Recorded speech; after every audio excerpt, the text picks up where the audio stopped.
La parole est à monsieur Fabien Di Filippo. Monsieur le ministre de la Santé et des Solidarités, cette crise du Covid a mis en lumière le courage et le dévouement des personnels soignants, autant qu'elle a mis en exergue les faiblesses criantes de notre système de soins. Vos lourdes erreurs dans ce domaine ont d'ailleurs été reconnues par le président de la République, contraint à un cuisant mea culpa. Celui-ci n'a pas pu se rendre dans un seul hôpital sans être pris à partie par le personnel qui stigmatise ses mauvais choix et promesses non tenues.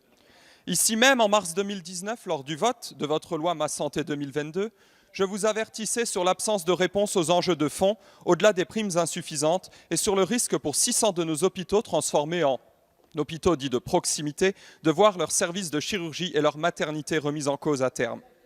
Désertification médicale de nombreux territoires, difficultés de recrutement des hôpitaux périphériques, conditions de travail, bureaucratisation extrême avec 30% de personnel administratif de plus qu'en Allemagne. Tous ces problèmes se sont aggravés depuis 3 ans. Alors très précisément, monsieur le ministre, déciderez-vous un moratoire sur les fermetures de services en préparation ?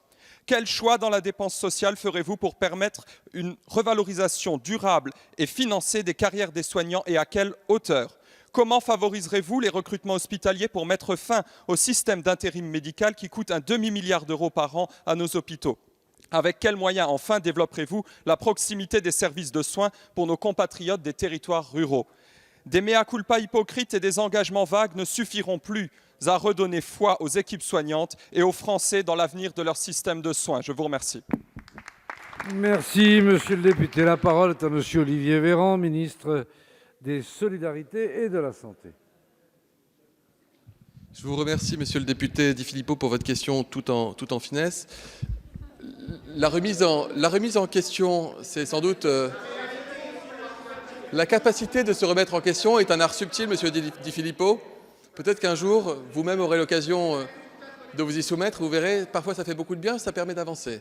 Et avancer, je crois que c'est ce que nous voulons tous. Et à travers votre question, et au-delà des choses un peu provocantes que vous avez mises, je note que vous avez envie d'avancer avec nous sur les grands enjeux que nous avons mis sur la table, que le président de la République a mis sur la table, et que nous allons travailler avec le gouvernement dans les semaines qui viennent, non pas dans les mois, mais dans les semaines qui viennent, à savoir les revalorisations pour le personnel soignant dans le secteur hospitalier, la question des montées en compétences et des missions, la question de l'organisation territoriale, du lien entre la médecine et le médico-social, le lien entre la ville et l'hôpital, toutes ces questions qui sont fondamentales.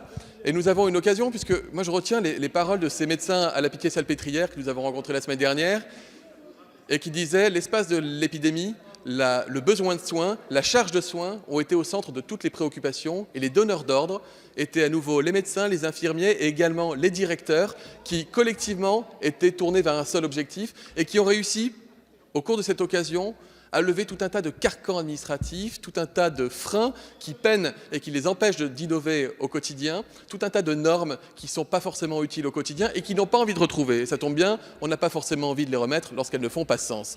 Donc, il y aura une concertation nationale sur les grands objectifs et également des retours d'expérience ou plutôt des groupes d'action montés dans l'ensemble des territoires, ceux qui ont le plus subi l'épidémie, ceux qui l'ont moins subi, mais tous ont fait preuve d'innovation, de capacité de changer les choses. Ils ont des choses à nous dire, ils ont des idées à porter et nous avons envie de les écouter pour avancer et dessiner ensemble le système de santé de demain.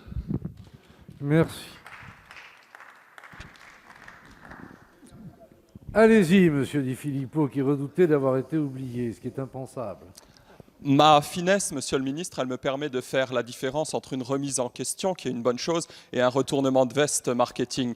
Après 8 ans en responsabilité, que ce soit dans la commission des affaires sociales de François Hollande ou dans celle d'Emmanuel Macron ou en tant que ministre, eh bien, vous avez eu l'occasion de nous dire tout et son contraire. Et vous n'êtes vraiment pas en situation de nous donner des leçons parce que vous avez fait il y a 1 an exactement le contraire de ce que vous prenez aujourd'hui, la main sur le cœur. Comptez sur notre exigence, monsieur le ministre.